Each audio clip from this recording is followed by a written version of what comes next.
Assalamualaikum warahmatullahi wabarakatuh. Perkenalkan, nama saya Hayatun Nufus. Saya dari Prodi Pendidikan Islam Anak Usia Dini semester 3. Saya di sini akan menjelaskan tentang sejarah hadis dan status hadis untuk memenuhi tugas mata kuliah studi hadis dari dosen Bapak Ibrahim Hulis. Di sini saya akan menjelaskan sedikit tentang sejarah hadis, yaitu hadis mulai dibentuk sejak Nabi Muhammad mendapatkan wahyu hingga beliau hijrah ke Madinah, di mana hadis ini berkembang selama 23 tahun di Mekah dan di Madinah.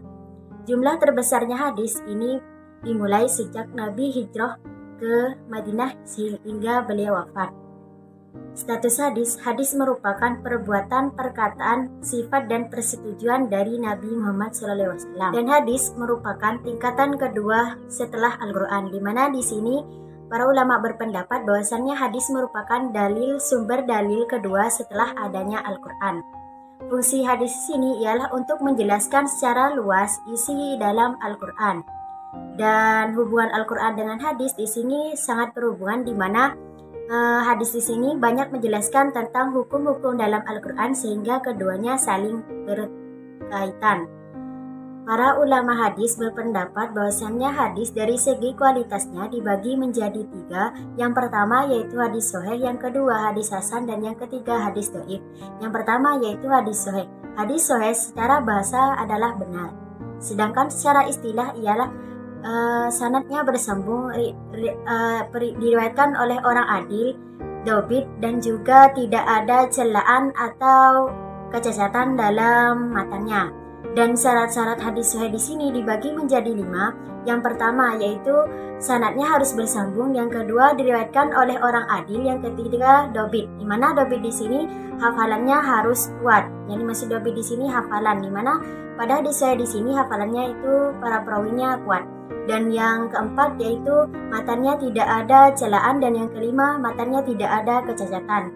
Dan yang kedua yaitu hadis hasan, di mana hadis hasan secara bahasa yaitu bagus, sedangkan secara istilah ialah diriwayatkan oleh orang adil, sanadnya bersambung, dan juga tidak ada celaan atau kecacatan dalam hadis tersebut. Dan dalam hadis hasan ini dobit, di mana di sini kurangnya hadis hasan di sini dalam segi hafalannya. Dan kriteria hadis hasan di sini ialah sama dengan hadis sahih, bedanya dari kedobitannya, di mana kalau hadis sahih itu para perawinya itu hafalannya kuat, sedangkan dalam hadis hasan di sini para perawinya itu hafalannya tidak kuat.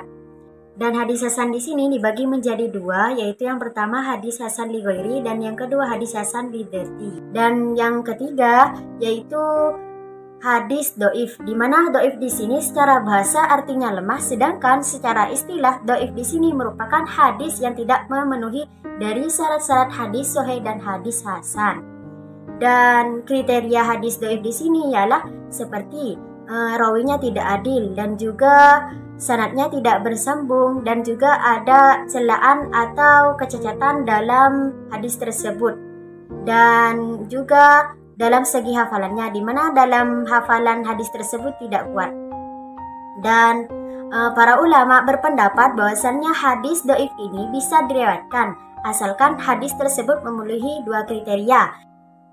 Syarat yang pertama yaitu hadis tersebut tidak boleh berupa akidah atau sifat-sifat Allah. Dan yang syarat yang kedua yaitu hadis tersebut tidak berkaitan dengan hukum syara tentang halal haram dalam suatu hukum.